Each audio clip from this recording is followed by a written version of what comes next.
గ్రామస్థాయి revenue పోస్టులకు notification. VRO వీఆర్ఏలు పరీక్ష రాయాల్సిందేనా? Public service commission ద్వారానే ఎగ్జామా? తెలుసుకుందాం.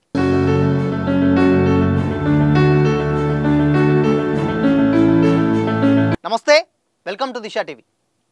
రాష్ట్రంలో 10,954 గ్రామస్థాయి రెవెన్యూ ఆఫీసర్ పోస్టులకు ఇటీవల కేబినెట్ ఆమోదం తెలిపింది. రాత పరీక్ష ద్వారానే వీటిని భర్తీ చేయాలని ప్రాథమికంగా నిర్ణయించిన ప్రభుత్వం ఈ నెల చివరిలోగా నోటిఫికేషన్ విడుదల చేసేందుకు కసరత్తు చేస్తున్నట్లు తెలిపింది. దీనికి సంబంధించిన విధి విధానాల ముసాయిదాను అధికారులు రెడీ చేసే రెవెన్యూ మంత్రి పొంగులేటి శ్రీనివాస్ రెడ్డికి అందజేసినట్లు సమాచారం. ఈ అసెంబ్లీ సమావేశాల్లోపు సీఎం రేవంత్ రెడ్డి పరీక్షకు సంబంధించినటువంటి ముసాయిదాను పరిశీలించి తుది రూపమిచ్చే అవకాశం ఉంది. ఇప్పటికే పరీక్ష నిర్వహణ సిలబస్ కోసం టీజీపీఎస్సీ అధికారులతో సంప్రదింపులు కూడా పూర్తయ్యాయి. పరీక్షల ద్వారానే నియామకాలు చేపడతామని మంత్రి పొంగులేటి ఇప్పటికే స్పష్టం చేశారు.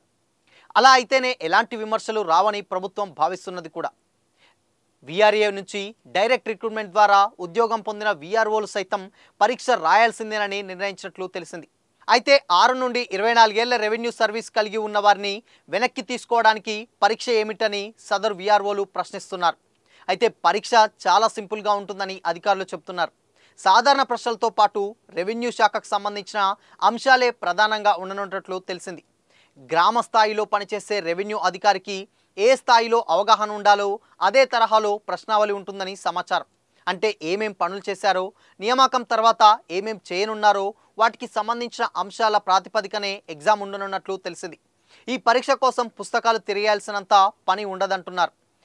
ఇతర సిలబస్ పుస్తకాలు చదవాల్సిన అవసరం కూడా ఉండదని కూడా చెబుతున్నారు.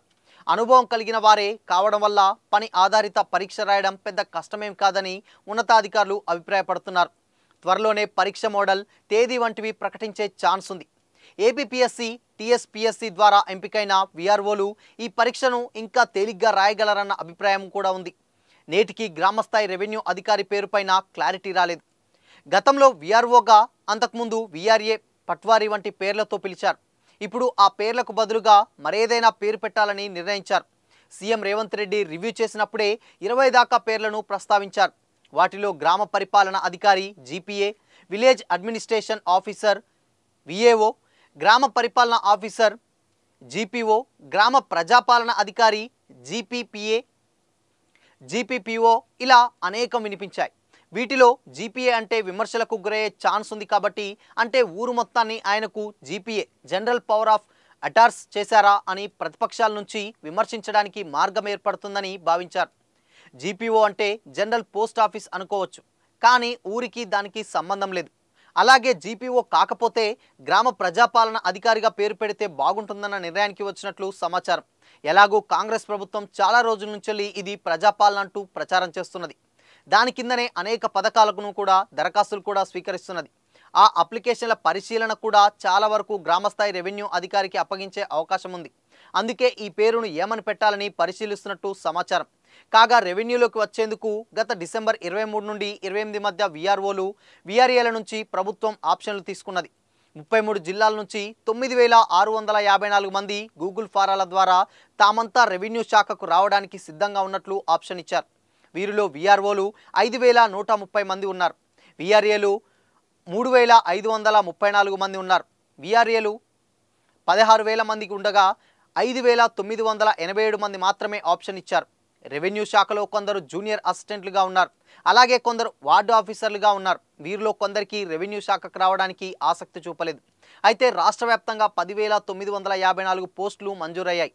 ఇప్పుడు ఈ రాత పరీక్షకు హాజరయ్యే వారి సంఖ్య 9,654 మంది మాత్రమే. అంటే పోస్టుల కంటే పరీక్ష రాసేవారు తక్కువే. గ్రామానికి ఒక్కరు కూడా లేరు. అయితే రాత పరీక్షలో ఉత్తీర్ణత సాధించిన వారినే ఎంపిక చేయనున్నారు. మిగతా పోస్టుల భర్తీ ప్రక్రియ జరగడానికి ముందే సర్దుబాటు చేయొచ్చని సీసీఎల్ఏ సీఎంఆర్ఓ ప్రాజెక్ట్ డైరెక్టర్ మందా మకరంద్ అభిప్రాయపడ్డారు.